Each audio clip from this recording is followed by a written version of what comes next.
आज है 2 मई 2026 दिन शनिवार।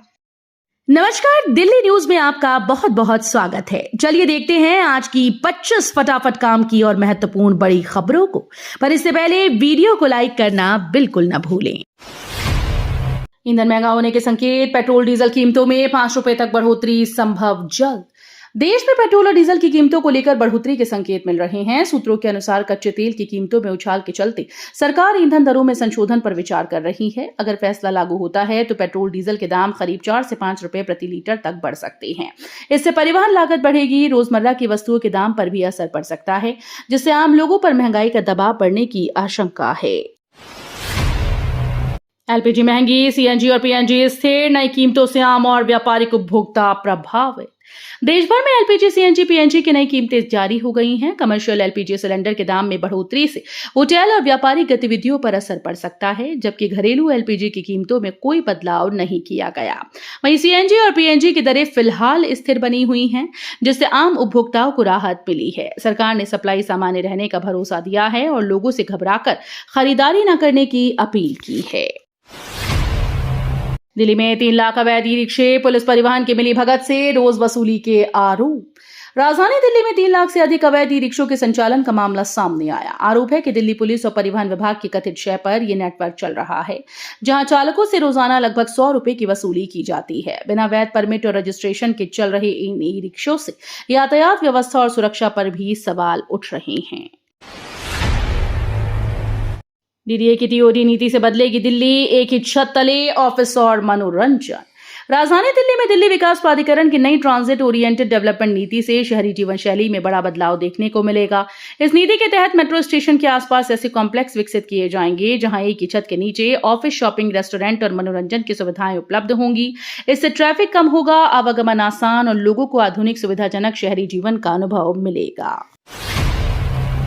लोकतंत्र के मंदिर का अपमान, रेखा गुप्ता का भगवंत मान पर तीखा हमला, बताया शर्मनाक। रेखा गुप्ता ने भगवंत मान पर तीखा हमला करते हुए उनके आचरण को लोकतंत्र के मंदिर का अपमान और शर्मनाक बताया। उन्होंने कहा कि जनप्रतिनिधियों को मर्यादा और संवैधानिक मूल्यों का पालन करना चाहिए।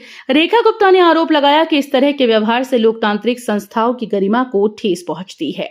बयान के बाद राजनीतिक माहौल गर्मा गया और दोनों पक्षों के बीच आरोप प्रत्यारोप तेज हो गए।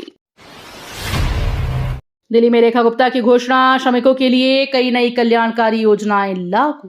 राजधानी दिल्ली में रेखा गुप्ता ने श्रमिकों के हित में कई महत्वपूर्ण कल्याणकारी उपायों की घोषणा की। इन योजनाओं का उद्देश्य मजदूरों को सामाजिक सुरक्षा, स्वास्थ्य सुविधाएं और शिक्षा से जुड़ी सहायता प्रदान कराना है। सरकार श्रमिकों के जीवन स्तर को बेहतर बनाने के लिए विशेष कार्यक्रम लागू करेगी। इन पहलों से हजारों कामगारों को सीधा लाभ मिलने की उम्मीद है। अंतर्राष्ट्रीय श्रमिक दिवस पर सीएम रेखा गुप्ता ने श्रमिकों को सुरक्षा शिक्षा किट वितरित की। इंटरनेशनल वर्कर्स डे के अवसर पर सीएम रेखा गुप्ता ने श्रमिकों के कल्याण के लिए एक बड़ी पहल करते हुए 35,000 श्रमिकों को सुरक्षा व शिक्षा किट वितरित की। इस योजना के तहत श्रमिकों के बच्चों की शिक्षा और कार्यस्थल पर सुरक्षा को मजबूत करने पर जोर दिया गया। किट में आवश्यक सुरक्षा सामग्री और शैक्षणिक संसाधन शामिल हैं। सरकार ने श्रमिकों के जीवन स्तर को सुधारने की प्रतिबद्धता दोहराई है। कैच द रेन 2026 अभियान शुरू, पानी बचाने पर 10% बिल छूट व 50,000 की सब्सिडी।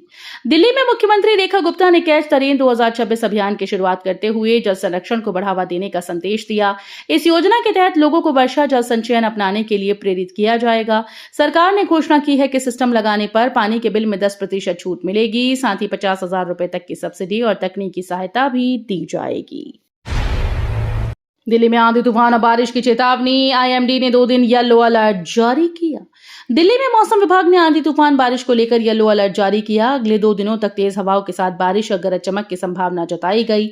हवाओं की गति 40 से 50 किलोमीटर प्रति घंटे तक पहुंच सकती है। इससे तापमान में हल्की गिरावट और गर्मी से राहत मिलेगी। हालांकि अचानक मौसम बदलने से यातायात और जनजीवन प्रभावित हो सकता है, इसलिए लोगों को सतर्क रहने की सलाह दी गई। जरूरी सतर्कता अपनाएं। दिल्ली में डिजिटल जनगणना का पहला चरण शुरू, 33 सवालों से जुटेगी पूरी जानकारी दी। दिल्ली में डिजिटल जनगणना के पहले चरण की शुरुआत हो गई है, जिसमें नागरिकों से 33 सवालों के माध्यम से विस्तृत जानकारी एकत्र की जाएगी। ये प्रक्रिया पूरी तरह से डिजिटल प्लेटफॉर्म और मोबाइल ऐप के जरिए की जा रही है। इसके साथ ही अधिकारी घर घर जाकर डेटा संकलित करेंगे। इस सर्वे का उद्देश्य जनसंख्या, आवास, शिक्षा, रोजगार से जुड़ी सटीक जानकारी जुटाना है, जिससे भविष्य में सरकारी योजनाओं और विकास कार्यों को अधिक प्रभावी बनाया जा सकेगा। आनंद विहार टर्मिनल पर स्थायी होल्डिंग एरिया मंजूर, नई दिल्ली मॉडल से भीड़ नियंत्रण। दिल्ली के आनंद विहार टर्मिनल पर यात्रियों की बढ़ती भीड़ को देखते हुए स्थायी होल्डिंग एरिया बनाने की मंजूरी मिल गई। ये व्यवस्था नई दिल्ली रेलवे स्टेशन के मॉडल पर तैयार की जाएगी, जहां यात्रियों को प्लेटफॉर्म पर जाने से पहले नियंत्रित तरीके से रोका जा सकता है। इससे त्योहारों और पीक सीजन में अव्यवस्था कम होगी, सुरक्षा बेहतर होगी और ट्रेन में चढ़ने उतरने की प्रक्रिया सुगम बनेगी। कड़कड़डूमा कांड के बाद बोले अधिकारी, अब कस्टडी में रखकर पूछताछ की जरूरत नहीं।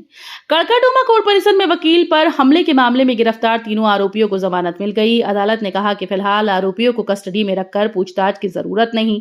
जांच एजेंसी के पास पर्याप्त सबूत मौजूद हैं और आगे की जांच बिना हिरासत के की जा सकती है। इस फैसले के बाद सुरक्षा व्यवस्था और कानून व्यवस्था को लेकर फिर से सवाल उठने लगे हैं। दिल्ली में नमो यमुना क्रूज शुरू, 5 किलोमीटर सफर, किराया 300 से 500 रुपए संभव। राजधानी दिल्ली में इस महीने से नमो यमुना क्रूज सेवा शुरू होने जा रही है। ये क्रूज करीब 5 किलोमीटर का सफर तय करेगा, जिससे लोगों को यमुना नदी के किनारे खूबसूरत नजारे देखने का मौका मिलेगा।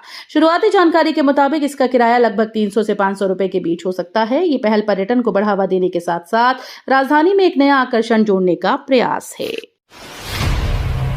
दिल्ली में जय भीम योजना में 37.20 करोड़ का घोटाला, 9 आरोपी गिरफ्तार। राजधानी दिल्ली में जय भीम योजना के तहत बड़ा घोटाला सामने आया। एंटी करप्शन ब्रांच ने कोचिंग संस्थानों पर कार्रवाई करते हुए 37.20 करोड़ रुपए की अनियमितताओं का खुलासा किया। जांच में फर्जी बिलिंग और लाभार्थियों के नाम पर गड़बड़ी पाई गई। इस मामले में 9 आरोपियों को गिरफ्तार किया गया। करोड़ों की लूट में दिल्ली पुलिस हेड कांस्टेबल गिरफ्तार, 3 केस के बावजूद ड्यूटी। राजधानी दिल्ली में करोड़ों की लूट के मामले में दिल्ली पुलिस के एक हेड कांस्टेबल को गिरफ्तार कर लिया गया। चौंकाने वाली बात यह है कि आरोपी के खिलाफ पहले से 3 आपराधिक मुकदमे दर्ज थे। इसके बावजूद वो ड्यूटी पर तैनात था। मामले ने पुलिस विभाग की कार्यप्रणाली और निगरानी व्यवस्था पर सवाल खड़े कर दिए। अब जांच एजेंसी इस पूरे मामले की गहराई से पड़ताल कर रही हैं। पवन खेड़ा को अग्रिम जमानत पर आपका हमला, बोले बीजेपी पर उठे गंभीर सवाल। कांग्रेस नेता पवन खेड़ा को अदालत से अग्रिम जमानत मिलने के बाद आम आदमी पार्टी ने तीखी प्रतिक्रिया दी। पार्टी ने कहा कि इस फैसले से साफ होता है कि भारतीय जनता पार्टी राजनीतिक विरोधियों को दबाने के लिए एजेंसीज का इस्तेमाल कर रही है। आप नेताओं ने इसे लोकतंत्र के लिए चिंताजनक बताते हुए केंद्र सरकार पर निशाना साधा और निष्पक्ष जांच की मांग की। एमसीडी नोटिस से दिल्ली के व्यापारियों में हड़कंप, सीलिंग कार्रवाई का बढ़ा खतरा। दिल्ली में म्युनिसिपल कॉर्पोरेशन ऑफ दिल्ली के नोटिस के बाद व्यापारियों में दहशत का माहौल है। हाल ही में सुप्रीम कोर्ट के निर्देश के तहत रिहायशी इलाकों में चल रहे अवैध व्यावसायिक गतिविधियों की जांच तेज कर दी गई। जिन दुकानों या प्रतिष्ठानों में नियमों का उल्लंघन पाया जाएगा, उन्हें सील किया जा सकता है। इससे हजारों व्यापारियों पर कार्रवाई का खतरा मंडरा रहा है। एलपीजी कीमत बढ़ते ही आपका केंद्र पर हमला, चुनाव बाद महंगाई बढ़ाने का आरोप। एलपीजी सिलेंडर की कीमतों में हालिया बढ़ोतरी को लेकर आम आदमी पार्टी ने केंद्र सरकार पर निशाना साधा। पार्टी का आरोप है कि चुनाव खत्म होते ही सरकार ने गैस के दाम बढ़ाकर जनता पर महंगाई का बोझ डाल दिया। आप नेताओं का कहना है कि ये आम लोगों और छोटे व्यापारियों के साथ अन्याय है। उन्होंने सरकार से कीमतों में राहत देने की मांग की ताकि आम जनता को राहत मिल सके। 15 जून से नोएडा एयरपोर्ट शुरू, इंडिगो की पहली उड़ान से ऑपरेशन का आगाज। नोएडा इंटरनेशनल एयरपोर्ट से 15 जून 2026 से वाणिज्य उड़ानों की शुरुआत होने जा रही है। पहली फ्लाइट इंडिगो एयरलाइन द्वारा संचालित की जाएगी, जिससे एयरपोर्ट का औपचारिक शुभारंभ होगा। इसके बाद अन्य एयरलाइंस भी अपनी सेवाएं शुरू करेंगी। ये एयरपोर्ट दिल्ली एनसीआर के यात्रियों के लिए बड़ा विकल्प बनेगा और इंदिरा गांधी अंतर्राष्ट्रीय हवाई अड्डे पर दबाव कम करेगा। साथ ही क्षेत्र में रोजगार, व्यापार, कनेक्टिविटी को भी बड़ा बढ़ावा मिलने की उम्मीद है। हौस खास डियर पार्क में हिरणों की भीड़ घटाने सुप्रीम कोर्ट ने दिए अहम आदेश। सुप्रीम कोर्ट ने दिल्ली के हौस खास डियर पार्क में बढ़ती हिरणों की संख्या और भीड़भाड़ पर गंभीर चिंता जताई। अदालत ने संबंधित एजेंसीज को निर्देश दिए कि वे हिरणों के संरक्षण और प्रबंधन के लिए प्रभावी योजना तैयार करें। पार्क में सीमित जगह के कारण जानवरों के प्राकृतिक आवास पर दबाव बढ़ रहा है। कोर्ट ने स्पष्ट किया कि वन्यजीव संरक्षण और शहरी विकास के बीच संतुलन जरूरी है और जल्द ही कार्रवाई हो। वन विभाग की बड़ी कार्रवाई, वन्यजीव तस्करी के मामले में एक आरोपी गिरफ्तार। वन विभाग ने वन्यजीवों की तस्करी के खिलाफ चलाए जा रहे अभियान के तहत बड़ी कार्रवाई की। गुप्त सूचना के आधार पर टीम ने दबिश देकर एक आरोपी को गिरफ्तार किया। आरोपी पर दुर्लभ वन्यजीवों के अवैध व्यापार में शामिल होने का आरोप है। मौके से कुछ आपत्तिजनक सामग्री और दस्तावेज भी बरामद हुए। विभाग अब इस नेटवर्क से जुड़े अन्य लोगों की तलाश में जुट गया है। कल से दिल्ली मेट्रो ब्लू लाइन पर बदला समय, यात्रियों को रहे सतर्क। दिल्ली मेट्रो रेल कॉर्पोरेशन ने कल से ब्लू लाइन पर मेट्रो सेवाओं के समय में बदलाव की सूचना दी है। मेंटेनेंस कार्य के कारण सुबह के समय ट्रेन देरी से चल सकती हैं और फ्रीक्वेंसी भी प्रभावित रहेगी। वैशाली रूट पर सफर करने वाले यात्रियों को अतिरिक्त समय लेकर निकलने की सलाह दी गई। यात्रियों को स्टेशन पहुंचने से पहले लेटेस्ट टाइमिंग चेक करने की भी अपील की गई। दिल्ली मेडिकल काउंसिल चुनाव में तेज हुई सरगर्मी, पारदर्शिता और डॉक्टर सुरक्षा बने मुद्दा। दिल्ली मेडिकल काउंसिल चुनाव को लेकर डॉक्टर्स के बीच गतिविधियां तेज हो गई हैं। प्रत्याशी अपने अपने पैनल के साथ मैदान में उतरकर समर्थन जुटा रहे हैं। इस बार चुनाव में पारदर्शी रजिस्ट्रेशन प्रक्रिया, डॉक्टर्स की सुरक्षा, चिकित्सा सेवाओं की गुणवत्ता और संस्थागत हस्तक्षेप जैसे मुद्दे प्रमुख बने हुए हैं। पिछले विवादों के कारण इस बार चुनाव को भरोसे की परीक्षा माना जा रहा है। डॉक्टर समुदाय बेहतर और निष्पक्ष काउंसिल के गठन की उम्मीद कर रहा है।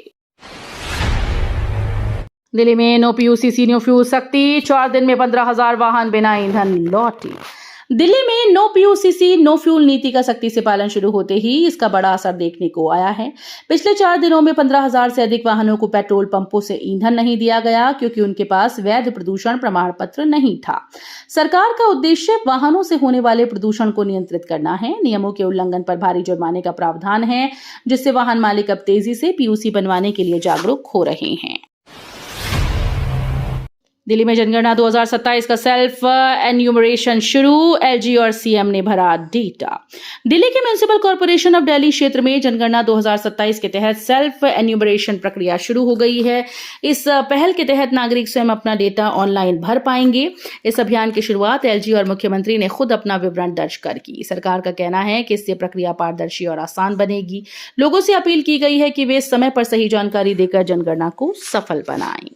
तो ये थी आज की बड़ी खबरें। रोजाना ऐसे ही सबसे पहले अपडेट पाने के लिए चैनल को सब्सक्राइब करना बिल्कुल न भूलें। धन्यवाद।